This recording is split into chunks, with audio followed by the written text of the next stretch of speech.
बिस्मिल्लाहिर्रहमानिर्रहीम अस्सलाम वालेकुम वरहमतुल्लाहि वबरकातुहू। व्यूअर्स कैसे हैं? उम्मीद है बिल्कुल ठीक ठाक होंगे, खैरियत से होंगे। आज मैं लाया हूँ आपके सामने प्रेजेंट परफेक्ट टेंस, फिलहाल मुकम्मल। जैसे कि इसका नाम ही जाहिर कर रहा है कि ये वो फिक्रे हैं जिनमें ये वो टेंस है जिसमें हम किसी काम का, किसी फेल का, किसी फंक्शन का मुकम्मल होना पढ़ते हैं, उसका तकमील तक पहुंच जाना पड़ते हैं। ऐसा टेंस जिस टेंस में किसी काम के, किसी फेल के, फंक्शन की कंप्लीशन का जिक्र हो, तो उस टेंस को हम कहते हैं परफेक्ट टेंस। और अगर वो प्रेजेंट में हो तो फिर कहेंगे कि प्रेजेंट परफेक्ट टेंस है। पास्ट में होगा तो पास्ट परफेक्ट टेंस, और अगर फ्यूचर में होगा तो फिर हम कहेंगे उसे फ्यूचर परफेक्ट टेंस। फिलहाल हमने पढ़ना है प्रेजेंट परफेक्ट टेंस, फिलहाल मुकम्मल। तो देखिए एक फिक्रा मैंने इसकी एग्जांपल में लिखा है कि मैं सेब खा चुका हूँ। इसमें कंप्लीशन का जिक्र है, एक सेब खाना एक काम है, तो वो काम कंप्लीट हो चुका है। तो जब कंप्लीशन का जिक्र आ गया है तो उसको परफेक्शन कहते हैं, यानी कि परफेक्ट टेंस कहते हैं। तो प्रेजेंट परफेक्ट टेंस कि मैं सेब खा चुका हूँ, लड़का स्कूल जा चुका है, हम काम मुकम्मल कर चुके हैं, बच्चे कार्टून देख चुके हैं। यानी कि जब कंप्लीशन हो जाती है किसी भी चीज़ की तो हम उसको परफेक्ट टेंस कहते हैं। तो देखिए इसमें सबसे पहले रिकग्निशन है। इन जुमलों को पहचानते कैसे हैं, इन जुमलों की रिकग्निशन कैसे करते हैं, रिकॉग्नाइज कैसे करते हैं। How will we recognize the sentences of present perfect tense. Let's see. पहचान में मैंने 3 पॉइंट्स लिखे हैं आपके सामने। पहला पॉइंट लिखा है उर्दू के जुमलों के हिसाब से कि इसमें आखिर पे चुका है, चुकी है, चुके हैं, इस तरह के जुमले, चुका हूँ, चुकी हूँ, इस तरह के इख्तिताम पे ये लफ्ज़ आते हैं। जैसे कि अपना ये वाला एग्जांपल वाला फिक्रा देखिए, मैं सेब खा चुका हूँ, वो स्कूल जा चुकी है, बच्चे खेल चुके हैं, हम कार्टून देख चुके हैं। तो इसमें चुका है, चुकी है, चुके हैं वगैरह का इस्तेमाल होता है आखिर पर। सेकंड पॉइंट, इंग्लिश में इसमें हैज़ या हैव का इस्तेमाल होता है अकॉर्डिंग टू सब्जेक्ट। सब्जेक्ट के अकॉर्डिंग यानी according with the subject has या हैव इस्तेमाल होगा।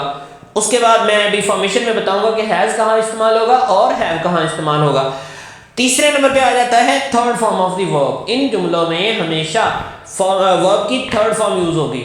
इन जुमलों में हमेशा वर्ब की थर्ड फॉर्म यूज होगी। पहला टेंस था उसमें वर्ब की फर्स्ट फॉर्म यूज हुई, दूसरे टेंस में वर्ब की फर्स्ट फॉर्म यूज हुई लेकिन साथ में आईएनजी का एडिशन हुआ।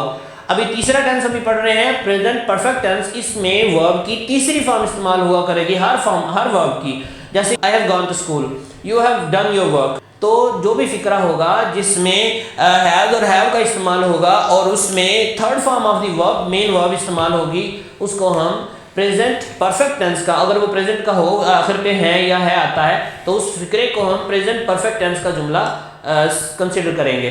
तो अभी हमने रिकॉग्निशन पढ़ लिया है, अभी चलते हैं इसकी फॉर्मेशन की तरफ। लेट्स गो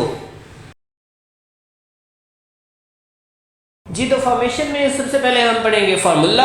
फार्मूला क्या है? सब्जेक्ट प्लस हैज और have plus third form of the verb and plus object.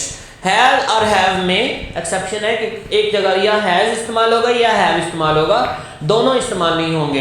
Has कब इस्तेमाल होगा? जब नगमा नंबर 1 का कोई भी हिस्सा आ जाए, कोई भी सब्जेक्ट आ जाए। जैसे कि देखें ही, शी, इट, सिंगल नाउन, अगर इनमें से कोई भी सब्जेक्ट होता इस्तेमाल होता है किसी जुमले में तो हैज इस्तेमाल होगा। और अगर आई, वी, दे, यू पोलिनाउन, पोलिनाउन मीन्स ज्यादा नाम, इनमें से कोई भी नाम या नाउन, इनमें से अगर कोई भी सब्जेक्ट आ जाता है तो फिर हैज इस्तेमाल नहीं होगा, तो फिर क्या इस्तेमाल होगा? Have. For example I have done my work, I have eaten the apple. और अगर इनमें से कोई एग्जाम्पल ले ले, he has gone to school, he has flood away. जी तो फॉर्मूला आपने देख लिया। अब हम इसकी फॉर्मेशन प्रैक्टिस की तरफ चलते हैं, 3-4 फिक्रों को ट्रांसलेट करते हैं। Let's see. After getting acknowledged about the recognition of present perfect tense, now we are having formation practice of present perfect tense. Let's see. पहला जुमला है हमारे पास, मैं अपना काम कर चुका हूँ। मैंने जैसे आपको पहले भी बताया रिकॉग्निशन में कि इसकी पहचान है कि चुका है, चुकी हूँ, चुका हूँ इस्तेमाल होता है आखिर पे, और ताकि कंप्लीशन का इसमें सेंस आए। तो इसको जब हम ट्रांसलेट करते हैं तो ये ऊपर फार्मूला मैंने लिखा हुआ है, वो हमने अपनी हेल्प के लिए ये साइड पे लिखा हुआ है कि हैज़ और हैव कहाँ इस्तेमाल होगा। तो देखते हैं। पहला जुमला है मैं अपना काम कर चुका हूँ। तो इसमें देखें सब्जेक्ट कौन है? मैं। वर्ब क्या है? करना। और क्या करना है? वर्क, काम, वो ऑब्जेक्ट हो गया। तो देखिए सबसे पहले हमने सब्जेक्ट इस्तेमाल करना है मैं को इंग्लिश में कहते हैं आई, I. And I belongs to nagma number 2, so we will use have. I have. And after that we will write the third form of the verb. And what's the verb here? करना. करने को English में कहते हैं do. I have. Do की third form होती है done. Do, did, done. I have done. मैं कर चुका हूं. क्या कर चुका हूं? काम. I have done my work. अपना काम कर चुका हूं. My work. I have done. So you saw we have translated the word successfully. I have done my work. हम इसकी और भी वर्ड्स यूज कर सकते हैं. I have completed my work. I have done my task. I have completed my task. So alternative words could be used.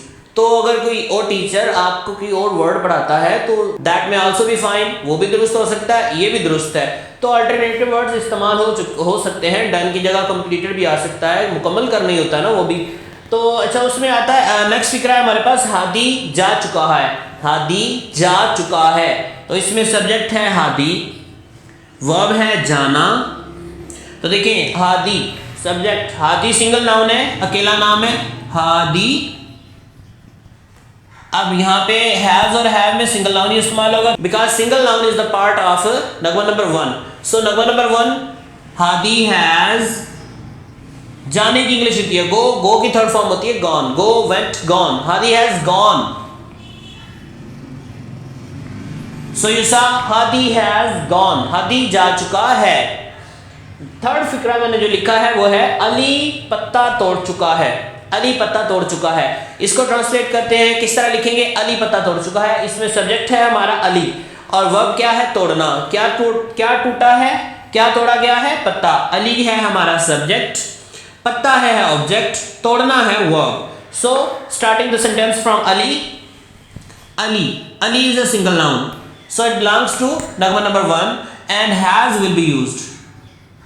Ali has क्या किया? उसने तोड़ा है. तोड़ने की अब दो इंग्लिश होती है, एक होता है ब्रेक, एक होता है प्लक.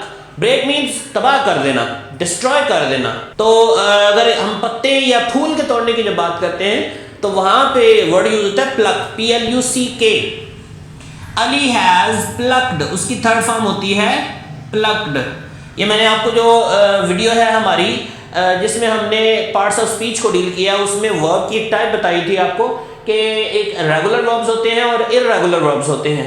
तो ये हमारा रेगुलर वर्ब है, इसके आगे सिर्फ ईडी लगा है और इसकी थर्ड फॉर्म बन गई है. सेकंड भी इसी तरह होती है. Ali has plucked. अली तोड़ चुका है. क्या तोड़ चुका है? पत्ता. पत्ती को इंग्लिश में कहते हैं leaf, LEAF. Ali has plucked leaf. Ali पत्ता तोड़ चुका है. अगर फूल होता तो Ali has plucked the flower, और अगर यहाँ पे पत्ते होता, ज्यादा पत्ते होता तो आना था Ali has plucked the leaves. So you सा हमने ट्रांसलेशन सीख ली है इस फिक्रे की. अभी हम इसकी प्रैक्टिस की तरफ चलते हैं, फिर देखते हैं कि आप इसको ट्रांसलेट कर पाते हैं या नहीं. So my friends, here is your practice. पहला जुमला है जरासीम बच्चों पे हमला कर चुके हैं. जरासीमों को इंग्लिश में कहते हैं जर्म्स, बच्चों को इंग्लिश में कहते हैं चिल्ड्रन. किड्स भी कह सकते हैं, इन्फेंट्स भी कह सकते हैं. बहुत ज़्यादा वर्ड्स यूज होते हैं तो कोई भी आप वर्ड यूज कर सकते हैं. हमला करने के इंग्लिश में कहते हैं अटैक. सेकंड फिक्रा है मैं कराची पहुंच चुकी हूं. इसमें आपने पहुंचने को इंग्लिश में कहते हैं अराइव, ARRIVE, अराइव. मैं कराची पहुंच चुकी हूँ. डॉक्टर मरीज का इलाज कर चुके हैं. डॉक्टर को डॉक्टर कहते हैं, मरीज को पेशेंट कहते हैं. इलाज करने को ट्रीट भी कहते हैं, क्योर भी कहते हैं. तो अकॉर्डिंग टू द सेंटेंस आप अपना स्पेसिफाइड वर्ड यूज करके इसको ट्रांसलेट करें. कमेंट बॉक्स में कमेंट करें. मैं इंशाल्लाह ताला आपको उसका रिस्पॉन्ड करूंगा कि आपके सेंटेंसेस दुरुस्त हैं या उनमें कोई कमी कजी है.